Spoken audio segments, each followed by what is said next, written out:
So you're trying to figure out whether you should double close or assign the contract from a wholesale deal? Well, in this video, we're going to talk about the pros and cons of an assignment contract versus the pros and cons of a double closing. And you stay tuned to this video. I'm going to go through and break down how those transactions work with the closing attorneys. I'm also going to talk about my experience as a beginner dealing with sellers and buyers, and my experience in using both contracts, whether it's assignment or double closing, to complete transactions, and the struggles I've dealt with, the obstacles I faced, how I overcame those obstacles, and which closing I prefer to do when closing wholesale transactions. So let's get to the video and figure this out.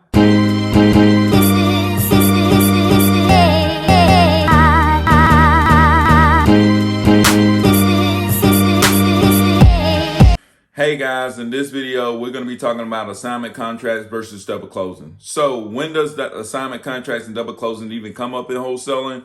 Well, once you get a property under contract, you have to determine whether you're going to assign that contract to an end buyer or whether you're going to close that contract and then sell the property under another contract to the end buyer.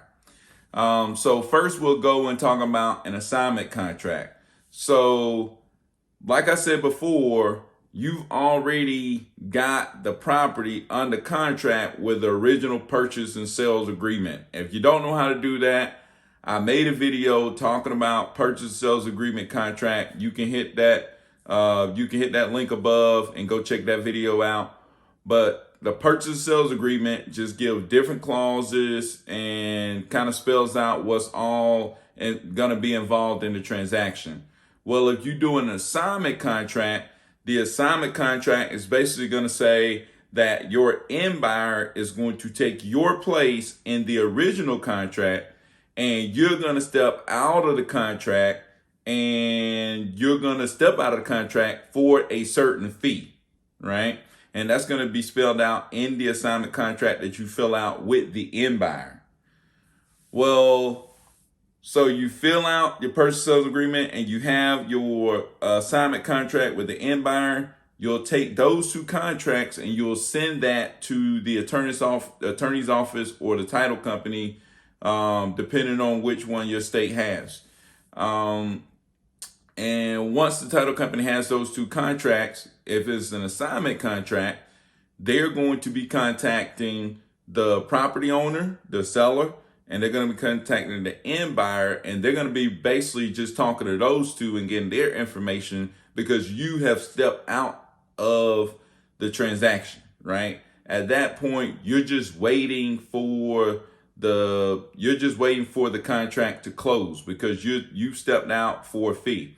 And after the contract closes, then you're able to go and collect your fee as part of the transaction, as part of what the buyer has paid in his role in the transaction, right?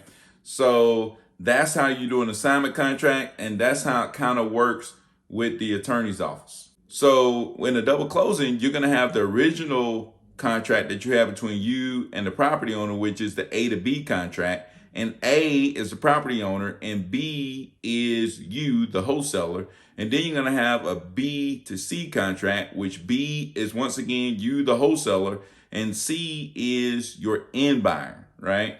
You're going to do a purchase and sales agreement with the property owner, and then you're going to do the same purchase and sales agreement, or you could change it, but most times it's the same. You do the same purchase sales agreement. This is how I do it. You do the same purchase sales agreement with the end buyer. You take both of those contracts, put the seller's information and buyer's information in an email, and send it into the attorney's office. From there, the attorney's office will run title and make sure the title is clear and all that stuff. And they'll reach out and contact the property owner to get their information. They'll reach out to the buyer to get his information. They'll also reach out to you to get your information because you're going to be signing papers and you're going to be on the title, right? Now you will be in the chain and the history of that title forever. So that's how double closings work with the attorney's office.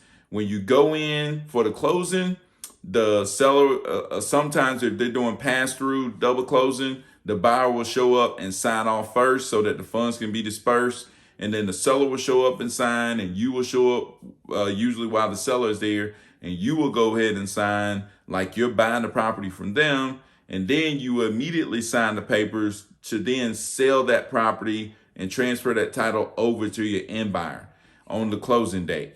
And then the seller will get their money, their check right there at closing, and then you will get your check right there at closing, minus any closing costs from the A to B contract. So that's how the double closings work at the attorney's office.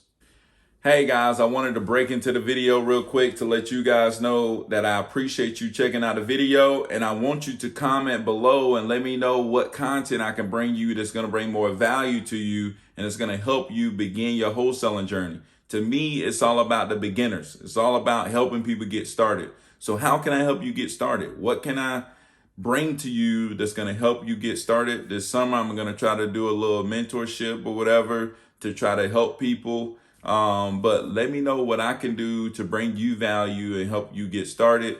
Like always, make sure you subscribe to the channel, hit the bell notification while I keep bringing you more and more content. With all that being said, let's get back to the video. So there's two ways a double closing could take place. You could close on that original A to B contract between you and the property owner with your funds and your money, and then go on that same day, sell the property to the end buyer. Then you will obviously be getting your funds back with a with your fee or whatever you upcharge the end buyer. On top of that, you would get that back at the end, minus the closing costs that you agreed to pay for in the original contract, right? So that's what you'll get.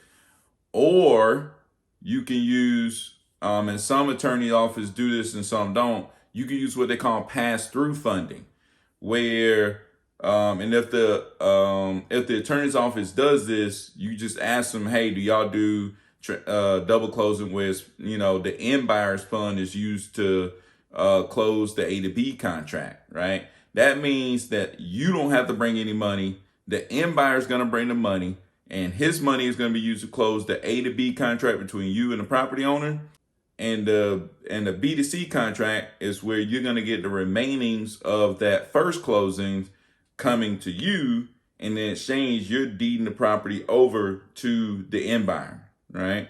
And that's what I do. When I double close, I use pass-through funding. I'm not bringing any of my money. I'm using the end buyer's funds to fund the original transaction.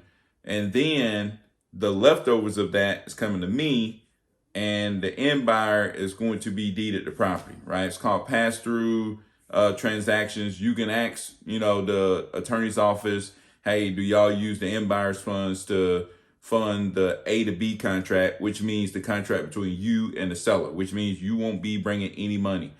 All attorneys' offices don't do this. So make sure you check and make sure that everything is on the up and up so that you don't get in a situation where you need funding, right? I know some people out there say that you have to have transactional funding or whatever in order to do the double closings. You don't have to have transactional funding unless your closing attorney doesn't do the pass-through funding. But there's plenty of closing attorneys that do the pass-through, so make sure you check and make sure you can get that pass-through funding. That way you use none of your own cash. Now I want to go through and talk about the pros and cons of double closing versus assignment and my experience with the both of them.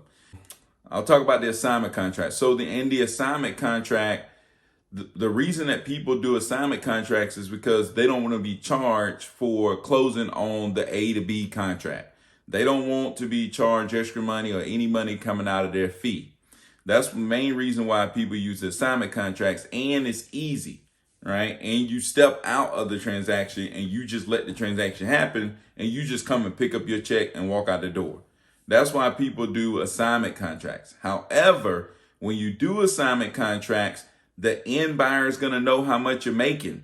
And sometimes these end buyers don't want you making a lot of money, because if they think they're going to make $20,000 off this deal and you're making $20,000 in an assignment fee, they may have a problem with that, right? They may come back and try to lower it, or they may try to back out, or, it just may create some tension between you and the buyer. Also, the seller is going to see that you are not the end buyer. So the seller may call you and say, hey, who is, such and such that's on the settlement statement. That's not your name. That's not who I signed the original contract with. Well, then you got to go and explain to them in some way why you're not the person that's purchasing the property. Also, the seller may be able to see how much you are actually making by signing the property. So let's say if the seller see that you're making $10, $20, $30,000 off of signing the property, that seller may get upset, maybe try to back out, or so that's why people would probably try to avoid an assignment contract. So let's go to the double closing. And the cons of the double closing is that you have to go in and sign all these papers and put your name down, and now you are on the title records if you do the double closing. The other con to the double closing is you're going to be charged closing costs, right? Because in that A to B contract, most of the times in most wholesaler contracts, they agree with the buyer that they will pay the closing costs. Well, in that A to B contract, you have to pay the closing costs, right? So in paying the closing costs, depends on the title company, will determine how much closing costs that you're going to pay.